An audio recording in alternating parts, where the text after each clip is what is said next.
Hey, this is Chris with Voices of XYZ. Today we're going to talk about the first year or so of our first real programming job and or internship. And so let's get right into it.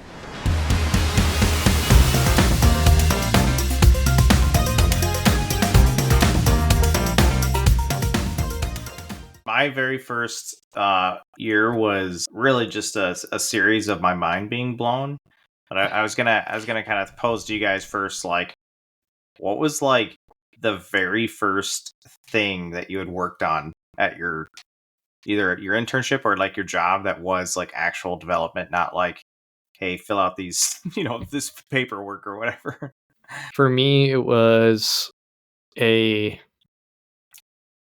my first job was first internship was kind of different because we did this thing called like mobbing, where there's like Mhm. multiple of us working at the same time on like one single like issue at a time. So like my first few days was kind of just me sitting there like watching and learning.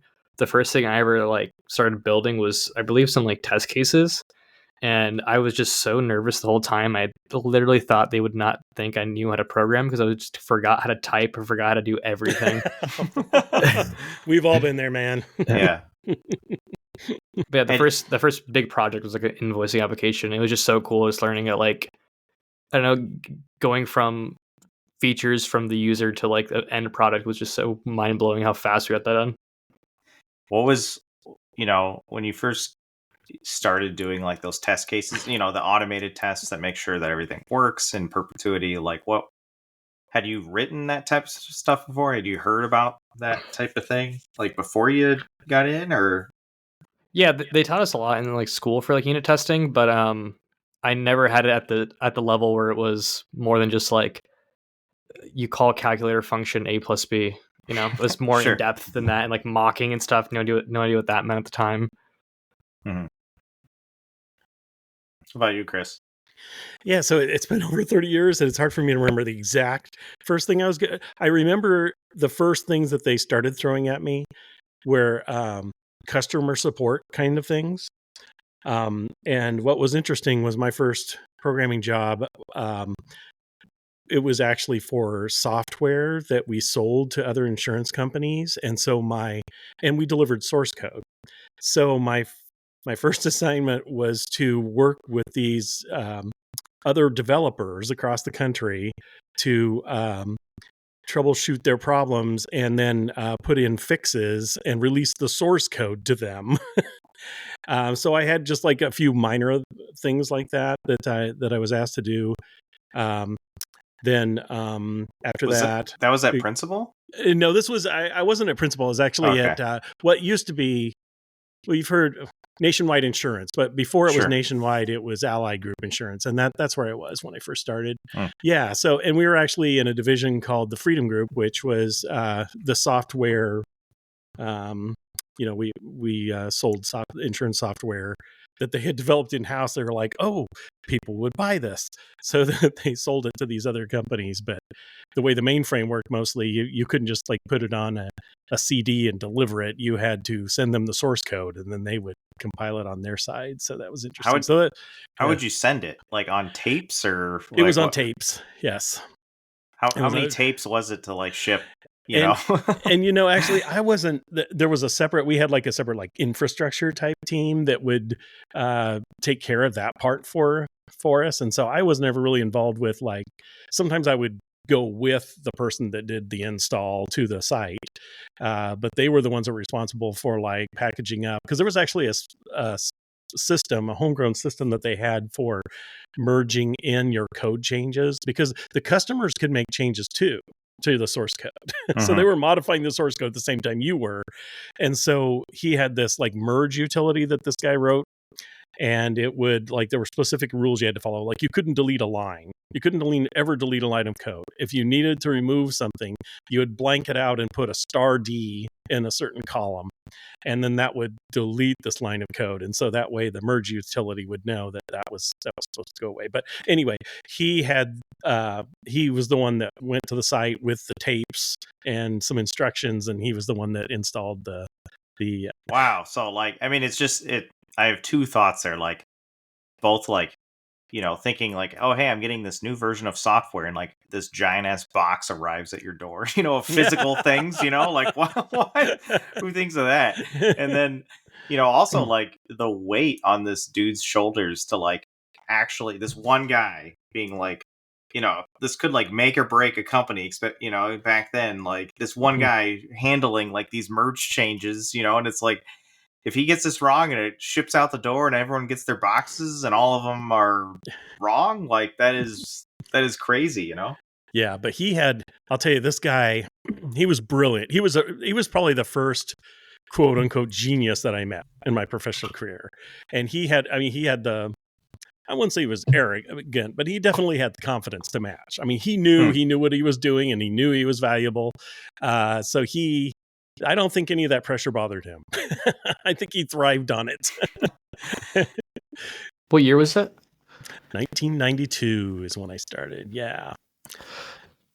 So, but to answer your original question, that was the first kind of things I was given, was just very small fixes or changes for the customers that they'd requested.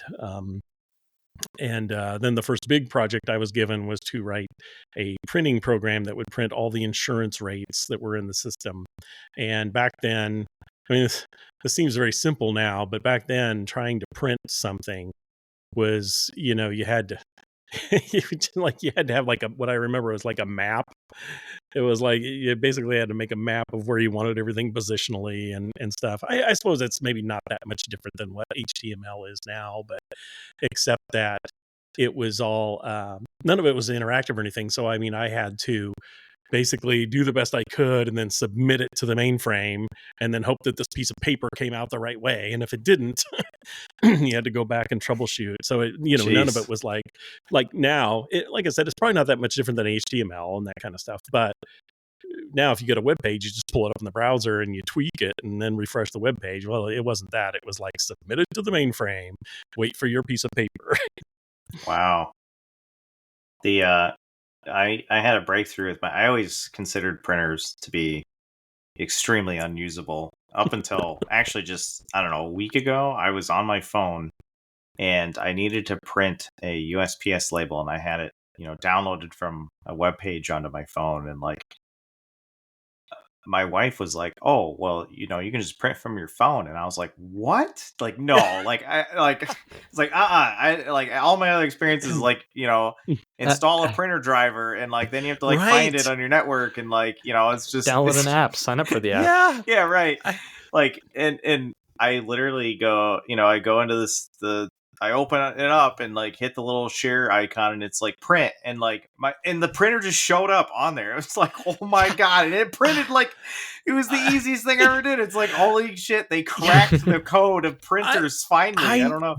I know, right? I had a similar experience because Christy's very tech savvy, and I was at her house. It was probably about 6 months ago, and I said, "Oh, I need to print something, but I only have my phone here. I don't have my laptop, and it's going to be a pain." And she's like, "Well, I've got an air printer. Just do an air print." I'm like, what?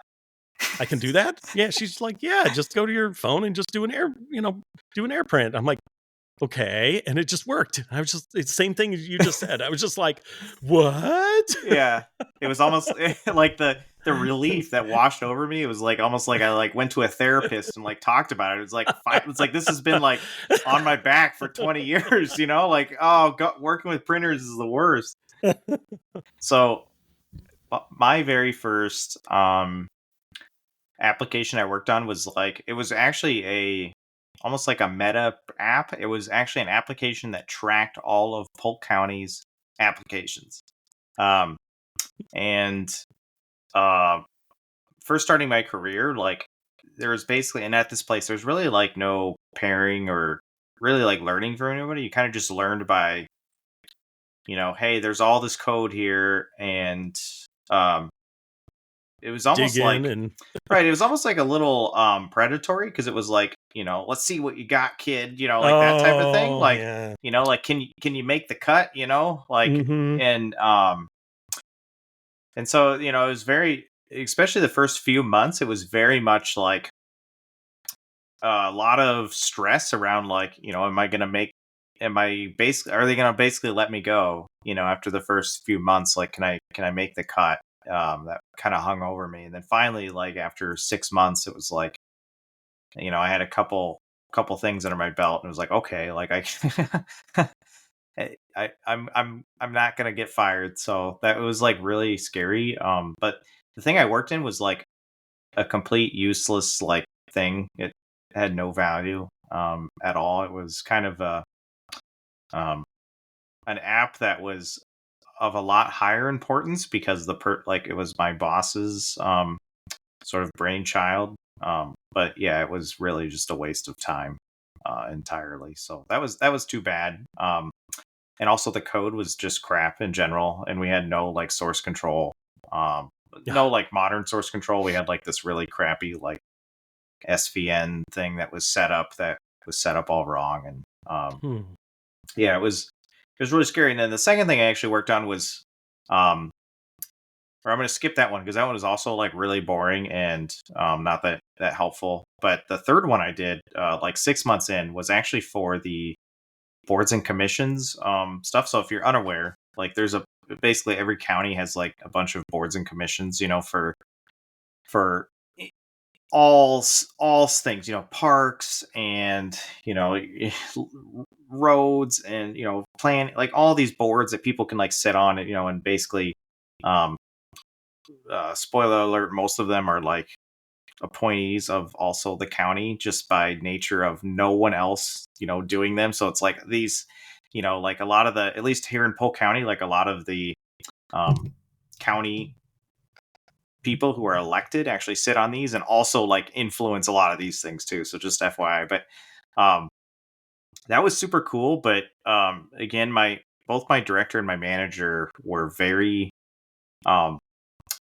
they were the thinkers, and they basically gold plated the hell out of this thing. Like it had, every bell and whistle. It's like they literally just needed a Honda Civic, and like they had me build like a Lamborghini. It was the dumbest thing ever. This thing was super convoluted, and of course, I did it by myself, with very little feedback from anybody. And it was just like, I just basically like birthed this application.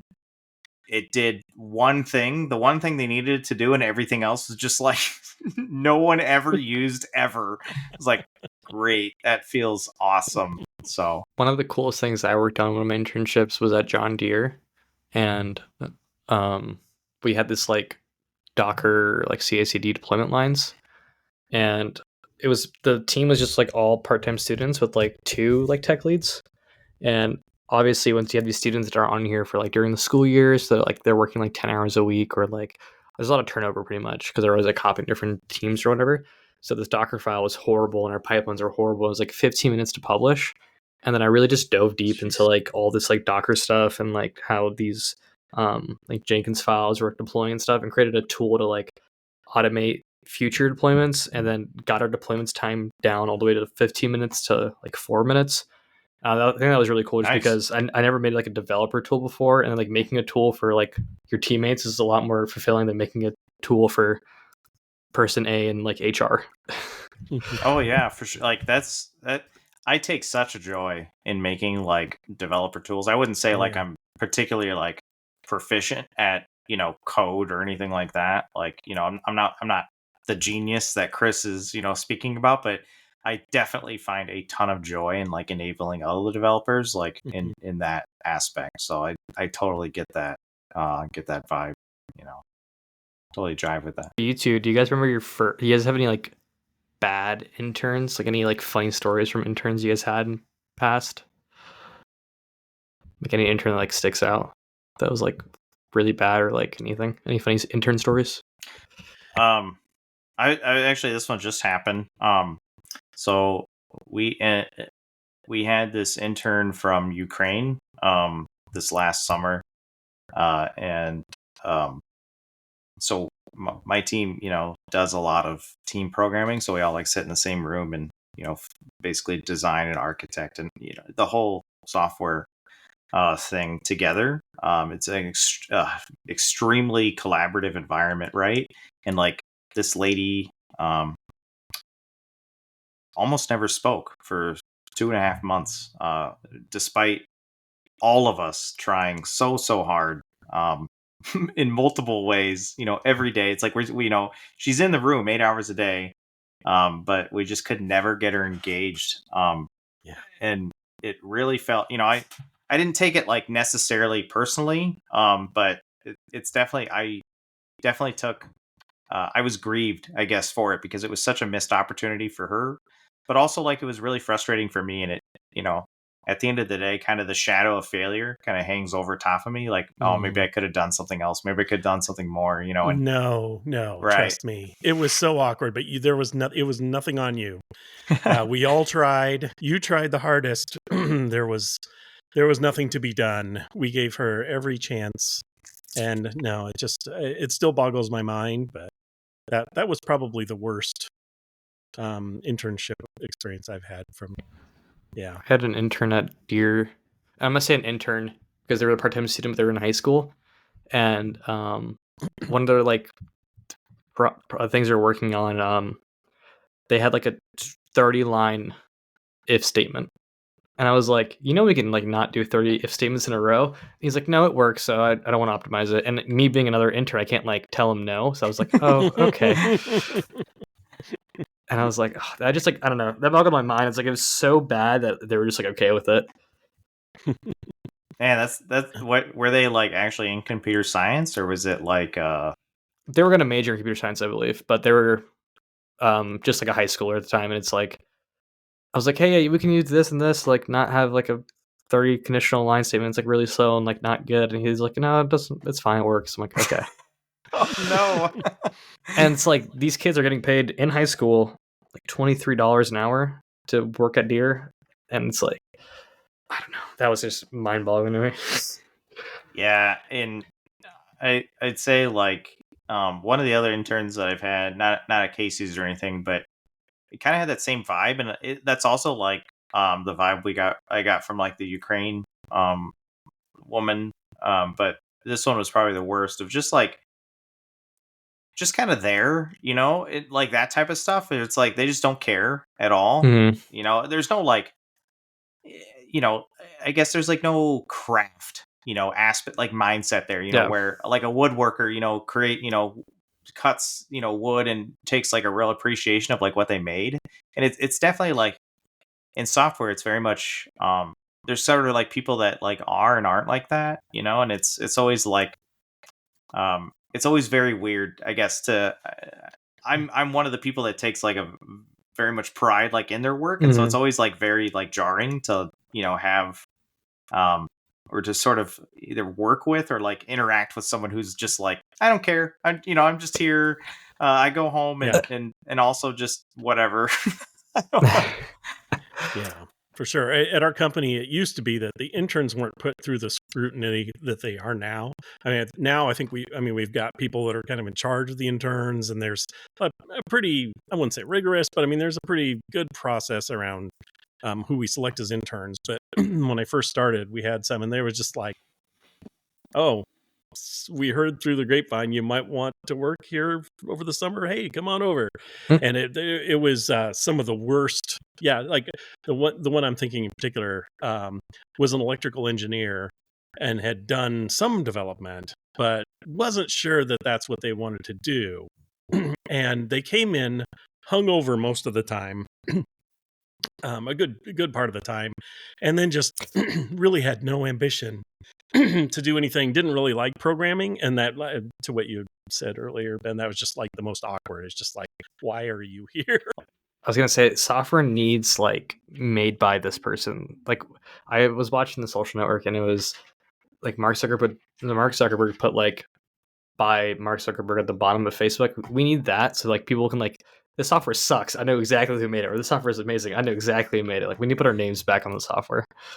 Yeah, I mean, there's certainly like a, putting your name on something. It's sort of like a, artists do it too. It's like this, an artist doesn't just create shit, out of nowhere. I guess, I don't know. A lot of artists don't, I guess I should say, but like, sort of that signature art is definitely like a, hey, like I'm sort of proud of this enough to put my name on it. Like this is me, right? And yeah, there's definitely something to that. So like flipping that on its head, like, what was like a piece of advice that you wish that someone had given you when like you had first started, right? So I know we've given plenty of advice to these interns, but like what would you want to hear, or like what do you tell your interns now? Man, this is hard because I'm pretty sure I'll get my first like intern next summer. So I'm trying to think of advice that I have gotten. That was really good. Yeah, it's a hard one. I guess I'll start. So like one of the things that I really wish that I'd given like when I first started was like, it's kind of like canned advice, but it's really like not like ask a ton of questions, but also like be more. I wish I was a lot more forceful when I first started and like getting people to actually help me like with stuff. And I know that's more acceptable nowadays than even when I first started, about 10 years ago, but like just sitting, even I was just saying, like, I basically made crap for really like the first, I don't know, year and a half of my career because no one helped me learn. It was very much like I was learning just by looking at other people's code, but like those other people never had that feedback either, and so it's just like I really like learned like a lot of bad habits, or just like outdated stuff too, like an LLM. Yeah, right. Yeah, and it's like it was really like sort of in when you learn just by like reading other people's code, it's you infer things based off your own experience and your own stuff, and there's all this meaning that's gleaned from things that could just straight up be made up. So that was like the number one thing. I guess I wish I was a lot more assertive and like being like, hey, I need 2 hours of your time, let's go, come sit down, tell me what the hell I'm doing because I don't get it. For me, it wasn't advice directly towards me. It was like what this person at this company does that like everyone like was like the genius at the company. Any problem that came his way, no matter even if he knew it or didn't know it, he dove into it and like he just dive deep into everything that comes across. Like for me at work, if I'm using something in C# that I haven't used before, like I'm going into the docs. I want to figure out what I'm using. Like don't just like put stuff and if it works, leave it on. Like just dive deep into every little thing. That's my advice. I think my advice to my younger self, at least, is have more confidence. And I still struggle with that today. The whole imposter syndrome thing is definitely real. And I think that it was really easy for me, especially when I got started, even though I had a great college experience and I learned a lot. I learned pretty much everything I needed to know, but still, it was easy for me to walk in to that first job and just say, wow, there's so much I don't know. How can I ever know all this stuff?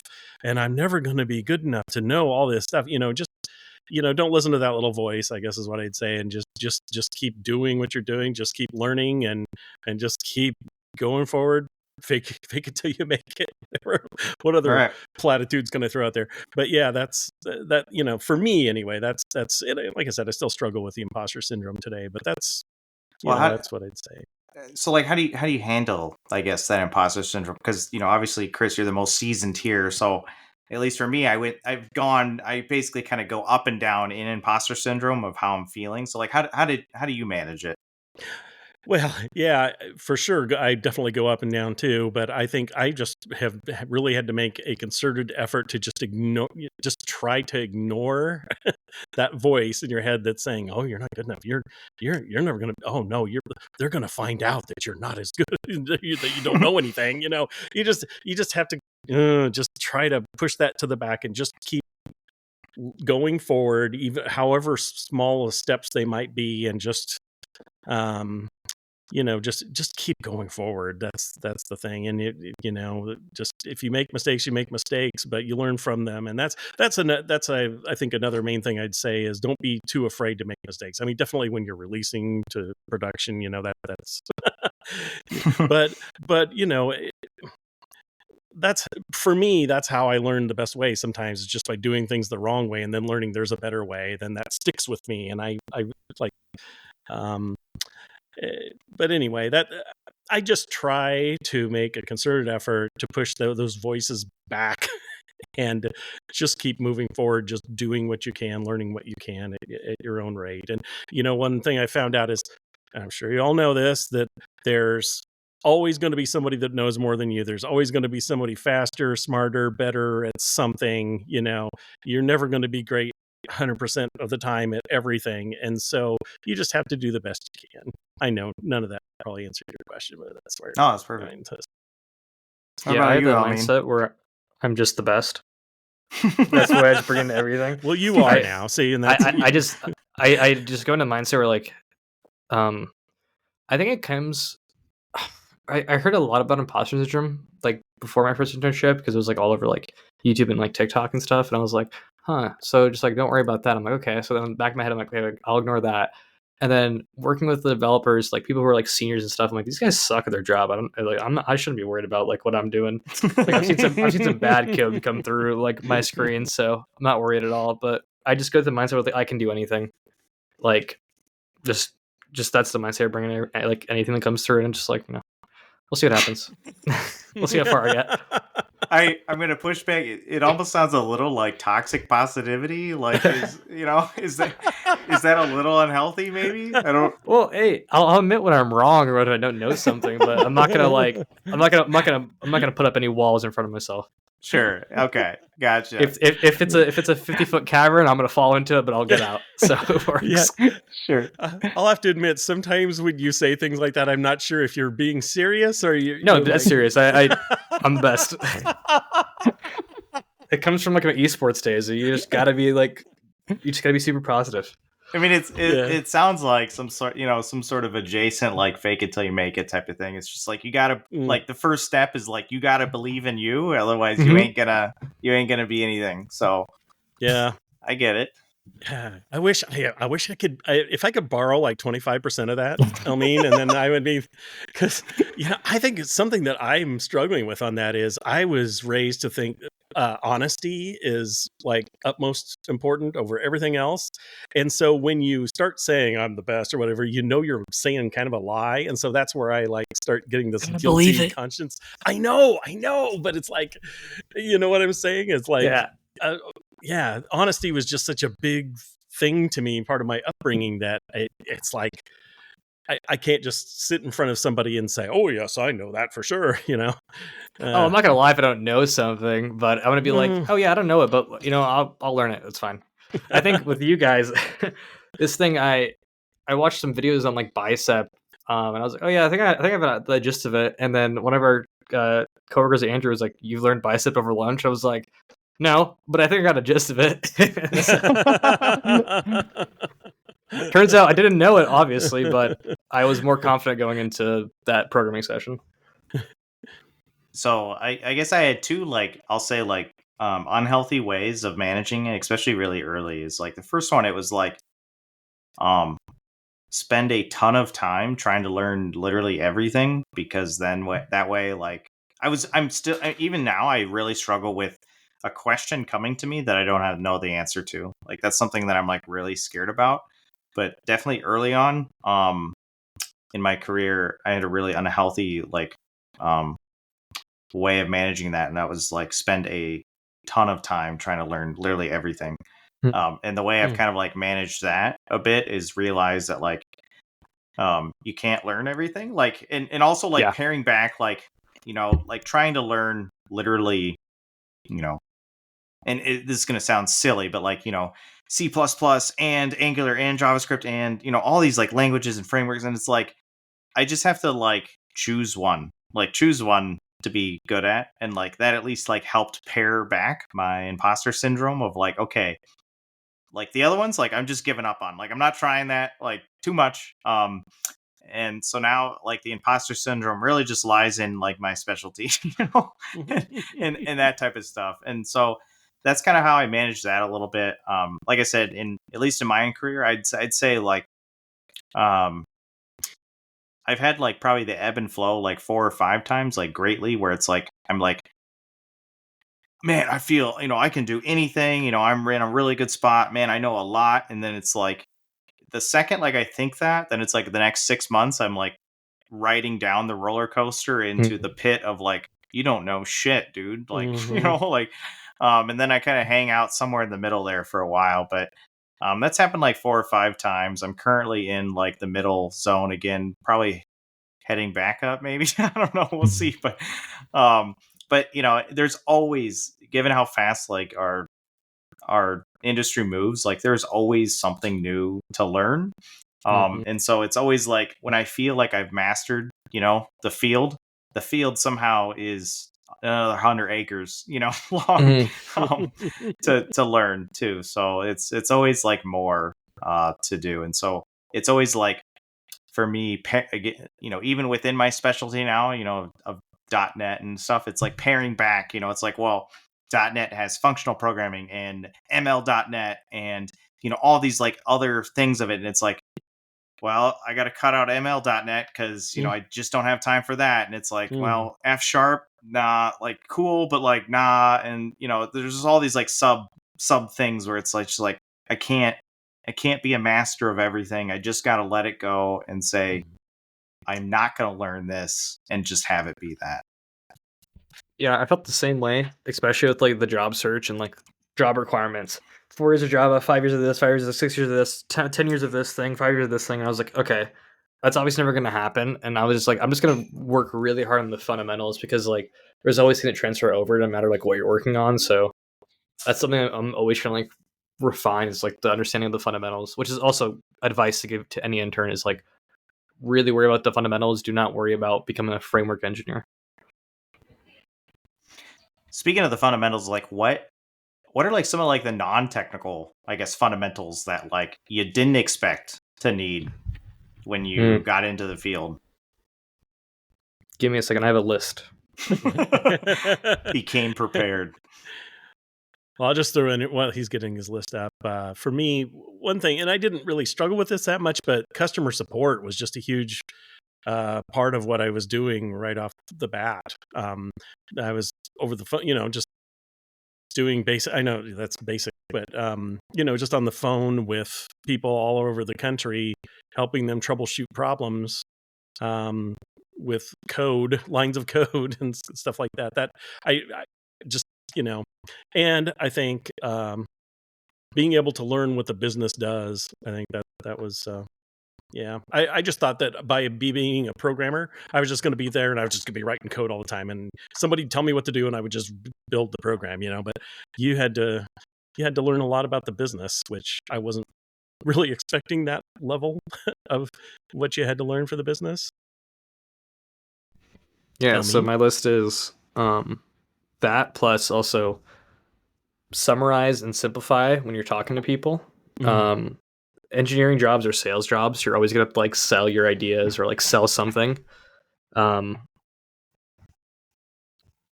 Always think about like why the person I'm like talking to about these like features, whatever, like why do they care? Think of the like you gotta adjust your mindsets. Like you can't just be thinking of like the program you're working on or like the sprint you're working on. Like think of the overall task, like what the goal is of your thing. And then the last one was learn how to translate text speak into like something anyone can understand. I think that's my number one thing, because you're always going to be talking to people who like don't understand like what you're working on. Like you can't go to someone and start like just giving like a waterfall of words about like programming to them. Like they have no idea what that means. That's a really good one, that last one too. That's something I feel like I'm a lot better at it now. That's something I really struggled with in those first few years because I had to give training courses to both technical and non-technical people. And that's good.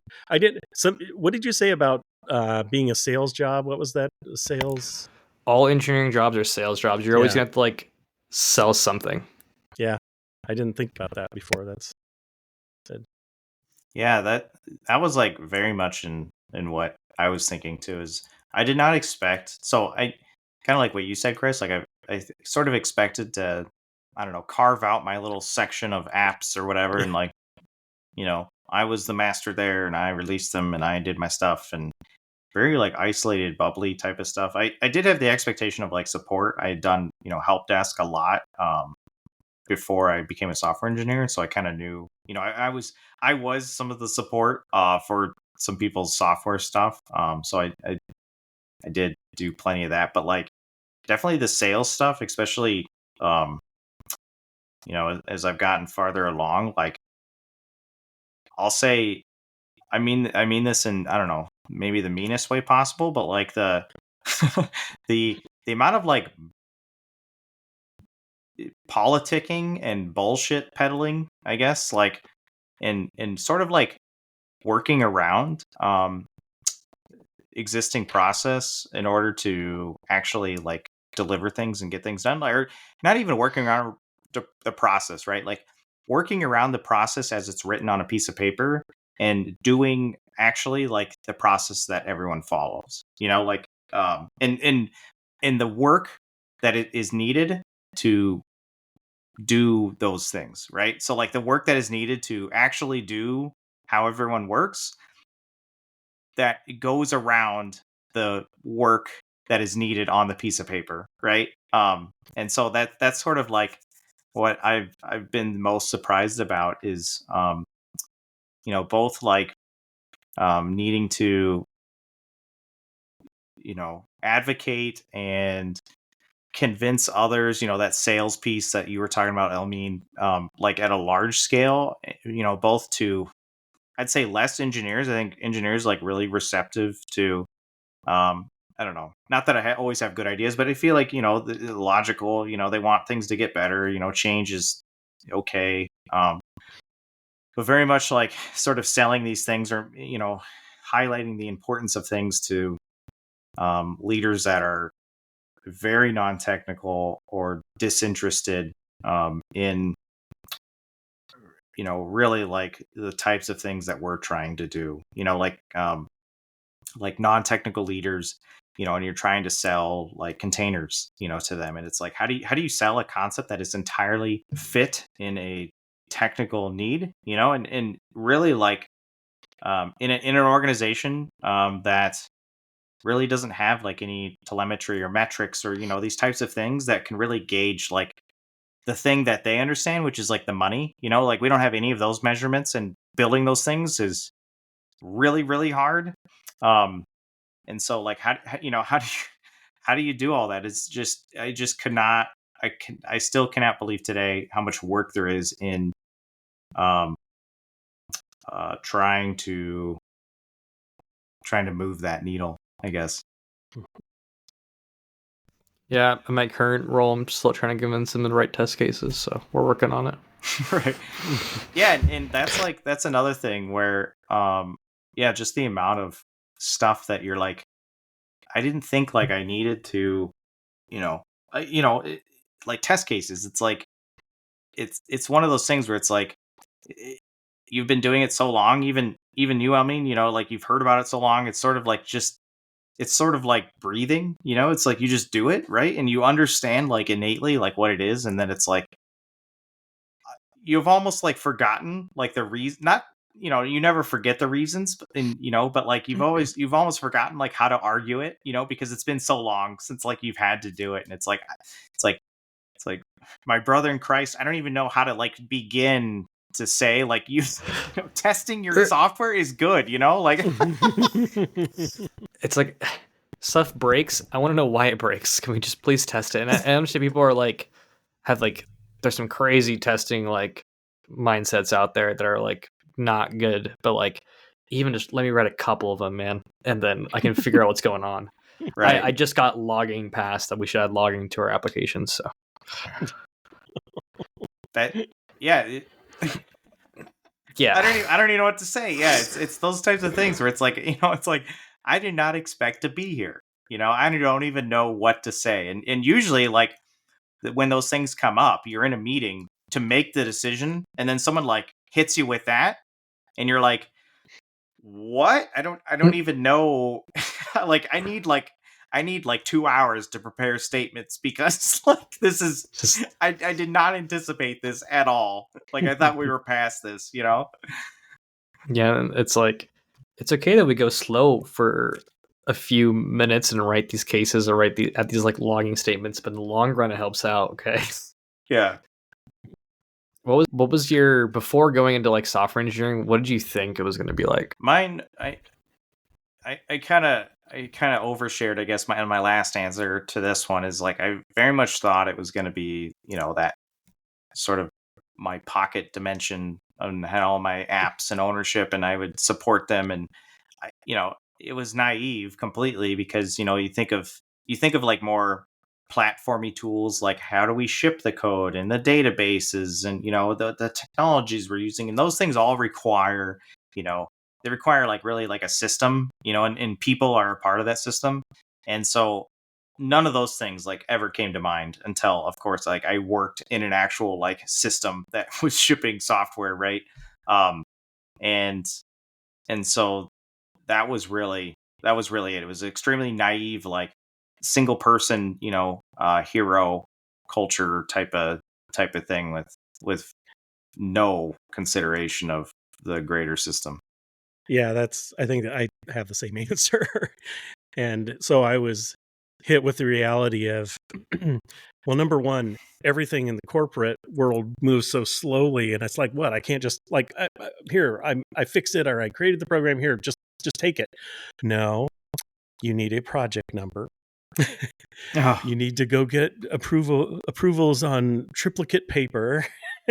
You need to, just like everything moves so slowly, and I'm just like, I just fixed it. I just want to push the fix out there. No, you got to go through the process.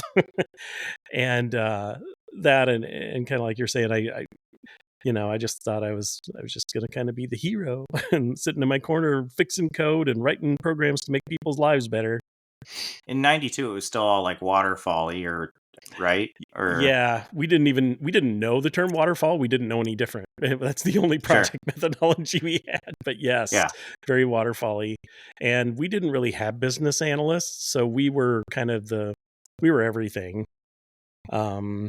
So yeah, yeah, that was the other part I really wasn't expecting, was to have to dig into, and I know I've said this before, but it's like they really encouraged you to go get your certification in insurance, like the same kind of training that underwriters would take. And I was forced to take a couple months of that, but then I never did like go through the certifications and stuff like that. But anyway. Yeah, for me, I thought it was going to be like HBO Silicon Valley or like The Social Network. I thought it was just going to be like high octane, fucking just build it, ship Make our it, code. millions of users. Going to be living in SF. What else? Driving an electric car. What else did they do in the show? That's really interesting though, because like you sort of had like the I'll say like all the dopamine pieces of it, like the massive success, and then also like the fruits of your success, as well. Yeah, I thought it was gonna be like building apps every day, websites. Trying to think of anything else, like super rose classes, best job in the world. Oh, by the way, also doing all of that while working like 2 hours a day. So I'll be too busy, doing the free lunches and stuff. So So right when I got out of my very last semester in college, they talked about like agile a little bit, and I remember the course being like really it was sort of like just a section of the course that really talked on agile, but it was very much I'll say like a corporate version of agile. And I basically got to my first job, and I wouldn't even say they did waterfall. It was basically like chaos fall, like just pure chaos. It was just like someone walks up to your desk and is like, "Hey, like I've got like literally 3 bullet points of not even requirements, just shit I made up in my Oh, head." the little Like, scraps of paper. Yeah, yeah, that's what I got my requirements on. it wouldn't even be that. It was literally like my boss will like walk up to someone's desk, or like the director would walk to someone's desk and be like, "Hey, I've got this really good idea. Like, here's like 3 things. I'm thinking. Like, how long do you think that's gonna take? Oh, 6 months. All right, we'll see you in 6 months." And like you would see them in 6 months. Like that was like how chaos that shit was. And so Wow. there was very much like none of that. And then right like as I started in the first, I don't know, couple of years, like we got a little more official. We had some project management, and there was very much a misunderstanding of anything Scrum or Lean or anything like that. It was like, I remember my director one time saying like, oh, we're doing Kanban because we have a Kanban board. Like that type of shit. Just like what, like what, and like, and then later on, all of this Scrum hysteria and the big A agile stuff. Like honestly, I always, maybe it was an optimist of me, but like it always seemed like really like this is going to make software development better, and everything. But at this point, I've seen only like, it's sort of one of those things, not to get too political, but it's sort of like one of those things like guns. It's like, well, guns can be like really nice for like hunting. They have their uses and stuff, but like guns also like can be used for really bad things. And like that's very much like what my sort of point of view of agile is at this point. Is like it can be like a really good, not even tool, because that's not even what it was for, but I mean it's just been bastardized so bad that it's just like, let's just throw the entire thing away because the language is all messed up. People's perception of it is all messed up. Basically all the developer community that I've talked to hates it. And so I guess I did not expect the agile and Scrum stuff.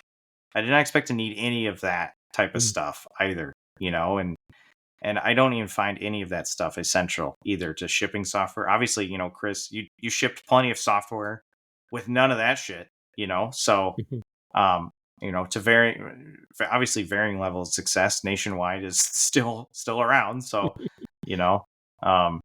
Yeah, and thanks to Chris, it's still around. yeah, right.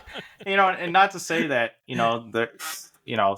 it's all like thrown away, but like sometimes like, we think of words that like fell out of use like in our society and stuff because, they have negative connotations and stuff. And it's like, yeah, it's like maybe it's time for just like some new stuff, and like let's try it again. Like at the end of the day, like that's kind of like what agile is all about, is like, hey, like this didn't work, let's try something else. And like it's sort of like meta because it's like, hey, agile, like you didn't work, let's try something else. Like I don't think there's anything wrong with it fundamentally.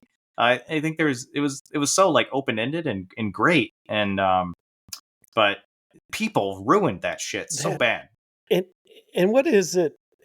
Is it just human nature? Because before we really talked about agile, I worked on at my previous company, we did RUP, which was Rational Unified Process, which was like really trying to get around like iterative development. But and it was supposed to be more loosely defined and everything, but it seemed like everybody wanted to put process and procedure around it, and then everybody wanted to So they could have a formalize job. everything. And so I think that's kind of what went wrong with a lot of the agile stuff too, right? Is everybody, even though they say people over processes, well, then everybody wants to make the processes and everybody wants to make it more rigid because people want rules because that they can follow. I think, is that what Right. it is? Yeah, then you got to add more managers to manage those things, so they have a job. So you add more processes. It's because middle management. Yeah, I mean, like, at least that piece of it, it's so like multifaceted to me. Like I feel like people did very much ruin it. I feel like the existing systems that already existed pre-agile, obviously had an effect. People were like, they hear the success stories of, extreme programming and the proto-agile stuff, and they're like, I want that success. I want these dev shops of, beer every day and a ping pong table and whatnot, and I want this environment. And agile is, to the people like implementing this, that making the decision, agile is just another ping pong table, at the workplace, right? And it's like that's another like checklist item on their checklist, right? And they check it off. They say, we're agile, we did it, we got the ping pong table, now we're cool, right? That is literally, I'm not even joking, that is literally like what my director at Polk County's approach was at the time. It was like, we are agile because that is the cool thing to do. That is what will get people in the door. That's what recruiters are looking for. That is what developers are looking for. And so I think there's some responsibility in that. Obviously, Scrum, I think, is partly to blame too, with the certification mill, piece, and just like Elmine was saying, the job creation off of those certifications was, I mean, Scrum makes tens of millions or hundreds of millions of dollars just in the the Scrum certification machine, the Scrum machine. Um, and the amount of jobs that creates that, at the end of the day are probably not needed. And yeah, it's so multifaceted, but the entire thing is just like, it's rotten, and it's like you just got to rip the whole thing out and start over, I guess. And what that is, that's at the end of the day, that's Waterfall. what Agile. Yeah, I mean, at the end of the day, like, that's what Agile is trying to say, is like, hey, this is different for everybody, and like that's how you rip that shit out. Is you say no more Scrum, everyone figure it out for themselves, and Yeah. that's painful. That sucks, right? That's That's hard. Yeah, But like it's that hard was for people. always the mission. That was Right. always the assignment, was figure it out. Here's some ways to think, to figure it out. Mm-hmm. But that's too hard for people. They want clear, concrete rules, and Right. that's and processes. Yeah, people aren't comfortable with like not knowing. That's the biggest thing. Mm-hmm. Right. I was just gonna say that. That's excellent, because like part of it is like deadlines. Like deadlines are real. Deadlines are something that like needs to be accounted for. And and company survival is based off of like shipping things in a timely manner, that people like that is absolutely essential. But all of the things up to that, delivering to that date, like that's all like negotiable, and what even you deliver is also negotiable, right? Mm-hmm. And it's like all these things, like we sort of like project managed ourselves back into like fixed scope, fixed cost, fixed time, and it's like, well, it can't be all of those things. And it's like, oh man, I got on a tangent of got on my soapbox. That was good. It was all good. I was going to ask my next question, but I think we already kind of covered some of it. Go ahead.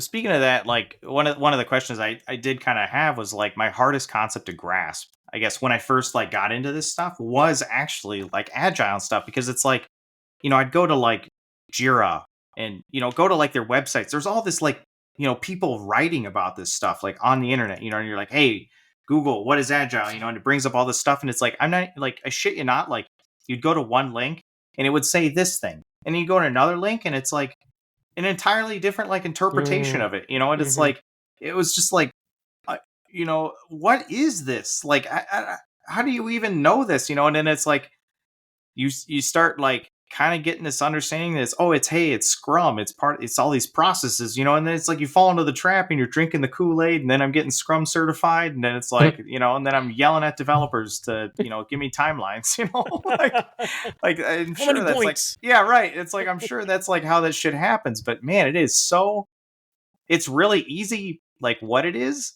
But man, there is so much shit out there. If you just like Google it, and if that Agile Manifesto doesn't come up the very first one, like, oh man, you're in for a time. I think my hardest concept to grasp when I was first starting out was probably recursion, but then that started to make sense when the examples weren't like super old school like computer science examples.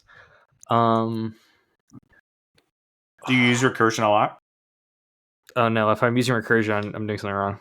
Yeah, that's also like where I'm at too. I think I've used it like 2 or 3 times, and I'm always like, I just don't like the way this looks. Do something else. Yeah. Yeah, I think for me, the toughest thing is just similar to what Ben said about Agile. But for me, the first experience with something like that was the RUP I mentioned earlier, the Rational Unified Process. My company, we went through something similar like what we went this Agile transformation that we had at our company now. We had something like that for the Rational Unified Process, and we brought in trainers, and everybody had to get on board and blah, blah, blah. And I just struggled with, and this was before you could really Google a lot of stuff either. There wasn't a lot of things out there. We had this book, and just read it over and over and again. I'm like, I don't get it. And we'd ask the the trainer, some questions, and they just really couldn't answer. And I think it's just, again, I think I was looking for more concrete answers, and the answer really was it just do whatever fits your your company's needs. And but that's, I was really struggled with that. And iterative development, now that seems dumb today, but at the time we couldn't get our heads around that, because it was like, well, I have to build something so the user can use it, right? So how am I going to, we just start with the login page and just build a login page and put it out there. And I'm like, how is that helpful? Like, that's an iteration, just logging in. And that was a struggle, I think, at the beginning. Now I mean, I get it now, but that Sure. was a weird change for me at the time. But, releasing things that, I mean, the login page I think was a bad example that they gave, but putting stuff out there that they can use to some extent, or at least give it a try, a test drive, and that's I'm trying to think. Mine had to be something with like DevOps. I can't think. Yeah, I guess I can't think. I guess I just know everything. Well, I guess that's what you said. I guess, like, kind of a little bit on that same track. Like, if you could, like, maybe go back and change like one thing about how you approached, like, that thing that was hard to learn or something, like, how would you change how you approached it, I guess. And Chris, I know maybe the technology and everything has changed now, like the tools available, but like, let's just say like you had those tools available to you, maybe, if you'd like. Yeah. For me, I'll give you some time to think. For me, it's just like build it, like build with it. Like, it's some concept. Like for me, I wish I did this in data structures and algorithms class. It's like, go use the damn thing. Like, you can learn it, you can memorize the complexity of it, you can memorize how to implement it in these examples. Like, just go actually use it, and then you figure out why it's useful. Because remember, like, learning about like maps and stuff, or hash maps. Like, when do I use this? I never used this before. Like, why am I ever going to use this? Go try to use it. Like, just go build with the thing. Like, you can learn the tool, but like, you're not going to actually learn it unless you use it. Yeah, I think that's a really good answer, and that kind of applies to what I think that's part of my answer is. I think just go in and start doing it and working with it. I think we spent way too much in my previous company. Spent way too much just time debating. What is this? What is it? Well, I think it's this. No, I think it's this. And we just like sat around and talked and argued and debated this hour after hour, and we weren't getting anything done. And I think we just needed to just go forth and give it a shot with what. Yeah.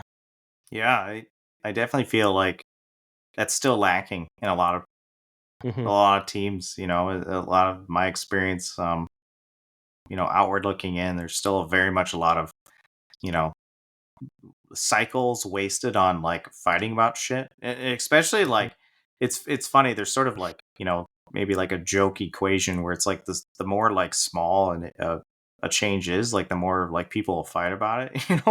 Right. And so it definitely, like, there's way too much time spent around just like, small innocuous changes. It's Yeah. And I think some of that is human nature, just to want, like, you want all the answers up front. It's like the waterfall thing. It's like, before we start doing this thing, whether it's RUP or Agile or whatever, I want all the answers. I got to have all the answers, and then we can start. But Yeah. that's everything should be iterative. right. How you apply methodologies. I mean, it's all just you just got to do it. You're never going to get it all perfect. And I know that, like I said, that's human nature and a lot of us have OCD and things like that. And we just want, we want all the details up front, but you're not going to get that. Yeah, I think, yeah, exactly. The one thing I was thinking of, I was thinking back, changing one thing about how I approached my, the agile and like learning it and everything, and really just like my whole first formative years in development is, honestly, I wish I had consumed a lot more like literature. I wish I had gone outside of Polk County and spent a little more time both like engaging in the community. We have a pretty good like Des Moines community of professionals, for for development and stuff. I basically, I'd say like not wasted, but definitely cut my legs off the first few years, like not doing that. And there's so many, I'd say, like core books to software development. Especially all the things that I didn't know that I'd have to be doing. Like leading teams and like how to sell your ideas. Like all of this shit, especially like selling your idea and what's DevOps. And all this stuff. I very much wish I had started right off the bat and like had a really healthy relationship with like these reading these types of books. I've always been like a huge reader, but it just never I don't know, clicked in my head, and I just didn't have like a resource for finding out what those were. And it's like finally, like 3.5 years, it was like I just like I think I read the very first year, like I discovered all these books. It's like I read like 15 of them in like 4 months. It was like, oh man, I was like it was like every night, just reading them. I was like addicted to these things. They were awesome. And yeah, I just wish I had started that earlier, because it just really would have like both solidified like my understanding of shit, but also like made me not take in so much of the bad that I have to then excise later, which is always more painful to get rid of it later, right? So yeah, it goes to like other advice is like, this is for like, I would say college kids like looking to get an internship or get a full-time job, is read those like software engineering books. I thought it was like, oh, it's just a software engineering book, they're pretty useless. I read my first one, I was like, holy wow, like there's so much more to our field than just like React, stuff like that, obviously. But when I was in college, I was like, if I know this framework, man, if I know the framework, I'll get a job, and it's all I need to know. And these liquid problems, that's all that matters. It's like, no, it's way too much to it. And also, go to your local developer events. You'll meet some really cool people.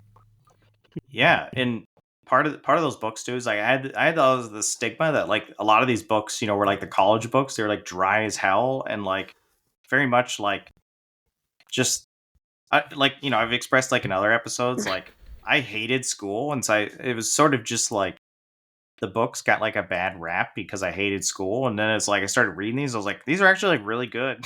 These are actually like entertaining, like they flow well, and they're not just like dry like build a fucking calculator, like right. So And sometimes they're funny too. Yeah, like it's made by programmers. So last thing, how do you think AI is going to impact our field? I think in the short, go ahead. I was going to say, I think in the short term, it will be, I think we'll be able to do more of like what we were doing with ChatGPT there for a while, where we're able to have AI do more of the mundane tasks, I think. But long term, will it start replacing us? Will it? I don't know. I think we've got a ways to get there before it can replace a developer. But what were you going to say, Ben?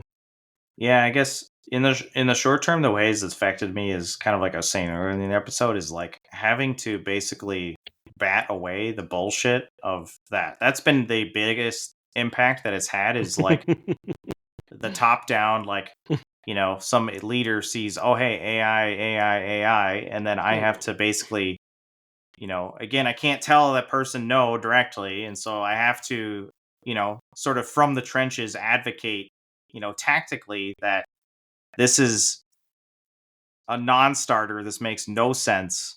And, and basically, again, work around the process on paper to get this thing to never launch. Right. And so that's kind of how it's affected me most in the short term, is that, I think limited use with it. I haven't really found it to even be that great of a helper. It does basically what I'll call like a lot of like the shit work for us, like straight up like, hey, I've got this really crappy file format. Give me like the model, give me like the what this looks like, and like it does that and still makes mistakes, and I sort of just copy paste that and then just like do it myself. So fix all the mistakes. Right. Yeah. That's like the short term. I think in our field there's, honestly, I think it's super overhyped. I 100%. do think there's maybe applications in, fields where there's less like complexity and nuance and change as well. But at the end of the day, I think it's I just don't see it, and this is hot take, but like I just don't see it. I don't see where someone can say, "Hey, like the best example I have is like HR software. It's like I've literally seen AI and HR software, and it's like telling, it's like, oh, we're giving it the employee handbook, and it can like spit that out, and it's like it literally told someone that like shorts were okay, at work, and it's like, is it okay for can you accept the risk that the AI is going to be wrong? That's going to give you wrong answers. If the answer is no, don't use AI. Don't use it. Yep. Right. Yep. Yeah. And it's like, in getting to that 100% for AI is like the really hard, and actually listen to NPR sometimes. I can't even remember what company this is, but like they literally advertise, they're like, our AI is, hallucination free, and it's like, you are so full of shit. Like, that is so full of shit. You're wrong. You're selling snake oil, Yeah. I don't think it's ever going to happen. I think it helps me. I think I've told a story on here, but I've had coworkers try to argue with me with stuff that they got from ChatGPT that was just completely made up, like just not true at all. And it's like, the stuff it's trained on, if you really believe everything on the internet is completely real and stuff, it can't create anything original either. It's just a power tool at this point. It's just like a automatic screwdriver. Yeah, right. That's all it is. I agree. It's interesting. One of the first things I was told by my manager at my first job that I was talking about 32 plus years ago was that, well, we're all going to be replaced pretty soon because there won't be need for programmers because the programs will just be smart enough. So, you're not going to be able to do this for that long. Oh my gosh. And this was what, 1992. Here we are 30 years later. Oh my God. And I'm sorry, this is a little off subject, but I'm a music guy, and so back in the 80s, synthesizers were taking over, right? And drum machines. And they were saying like, nobody will ever play guitar. Guitars won't be needed, drummers won't be needed, because we just have, the computers and the drum machine and the synthesizers will be able to make all these sounds, so you will no longer need guitars or drummers and things like that. And then what I know, I realize that's a little different because it's entertainment, but still, that didn't happen. Yes, okay, a lot of people are using drum machines. Hip hop uses, but drummers are still alive and well. Guitars was there for a while, was more popular than ever. So I don't know. I think it's going to be something like that. It's a fad right now. Yes, it will continue to get better, but I don't ever see it completely replacing what we do. So yeah, anyone that's telling you that it is doesn't know what they're talking about. Which is so many middle managers right now. Dude, it's like if you're getting your AI information from LinkedIn, dude, you're cooked. You're cooked, man. Yeah. But it's astounding though. If you go to like Reddit chats and things like that, where people are talking about it, people who aren't in IT, they're like, "Oh, you guys, you're just gonna all just have to go back and learn. You're gonna have to go back to college and learn a trade because you just got this useless degree. You guys have to stop getting useless degrees and learn a trade." And I'm like, wait, a lot of these trades you're talking about being replaced by robotics and things. So I don't think that's safe for one thing, but you just don't get it. Yeah. So, and it's the funny thing is like most programmers, when they do like retire early or whatever, become like farmers and stuff. So it'll happen eventually, but not in the way you think it is.